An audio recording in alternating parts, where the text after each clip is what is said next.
Do you want to be great? And I mean like, not just say you want to be the best or one of the best, but actually mean it? I feel like that phrase gets thrown around like crazy nowadays. Like, I'll be famous, or I could be in the NBA, or I'm gonna have a #1 song in the country. Then you listen to guys like Eric Thomas say, everybody wants to be a beast until it's time to do what real beasts do. Then no one actually wants to put in the work. They just want the shortcuts. The 10-minute abs, the secrets to getting rich. So then I gotta ask again, do you really want to be great? If so, then stay and listen to the whole video, as I'll be giving you the key takeaways of Peak by Anders Ericsson, where he explains how to train to achieve mastery and expertise. Let's get started. So in order to know what to do, we must also know what not to do. So first, let's talk about how we might be setting ourselves up for failure. Naive practice, the wrong way of training. Naive practice looks like this. Number 1, just do it. Sorry, Nike. Number 2, not knowing whether or not you're doing it correctly. And number 3, not having a specific goal. Many people believe that the more you do something, the more you learn, and they train with simple repetition. The truth is that simply repeating something won't make you better.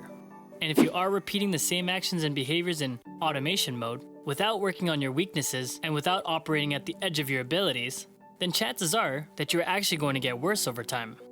So the person who's been driving for 20 years, same way. Whether they're an aggressive driver, or maybe super passive, or pump and slam their brakes whenever anything happens. Chances are they won't get better, unless they are actually trying to improve each time they drive. That's why he also says the 10,000 hour rule is crap. And if you don't know what that is, basically it's from the book Outliers, where they say you need 10,000 hours to master a skill. Now what can we do? Which brings us to the opposite. Purposeful practice. A step forward. Purposeful practice is a step forward and goes in the right direction. Has specific, well-defined goals, or you have a way to get feedback and measure success. For example, a musician might play the piece through at the proper speed without mistakes 3 times in a row. Get feedback to work on your weaknesses. Leverage coaches and trainers for the feedback. Break up your tasks into smaller pieces. Purposeful practice is all about putting a bunch of baby steps together to reach a long-term goal. Pushes you outside of your comfort zone. Getting out of your comfort zone means trying to do something that you couldn't do before. If it's easy, you keep going. If you can't, finding ways around it is one of the hallmarks of purposeful practice. Attack plateaus by trying different approaches. Give full attention to the task at hand. Monitor the progress. To keep improving with purposeful practice, you need motivation. Purposeful practice is much harder than naive training or playing for fun. As soon as we feel like we're good enough and we slow down, we move out of the purposeful practice and we will likely not improve any further, no matter how often you keep playing or training. Deliberate practice, the gold standard of training. Deliberate practice is what makes a champion and what we think are geniuses. The elements of deliberate practice are: 1. Find a good teacher. A good teacher is not necessarily someone who's good at the craft. Find a teacher who's good for your level of skills. They must help you develop your own mental representations so you can feedback yourself. And they must give you exercises you can practice at home. Number 2, don't be afraid of changing teachers. When you're too good for them, or when they're not helping anymore.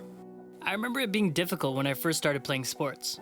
The people I first played with when I was a beginner was challenging. But I worked hard.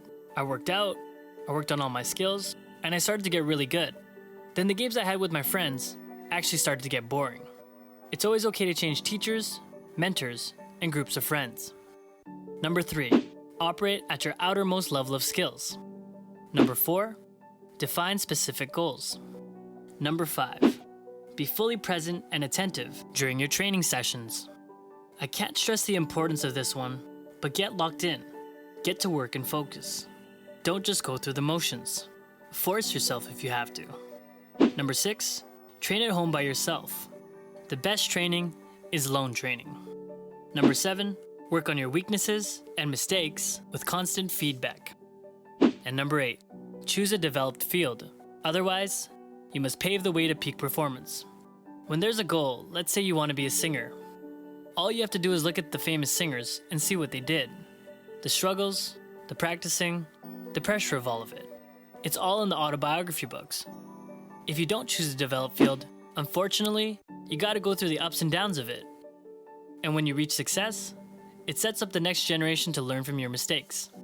Fields with no codified training. If you're engaged in pursuits with no clear experts and no well-developed training methods, then do the following. Number 1, find out the best performers. I like to call this heroes or competition. Number 2, reverse engineer what makes them top performers, aka study them.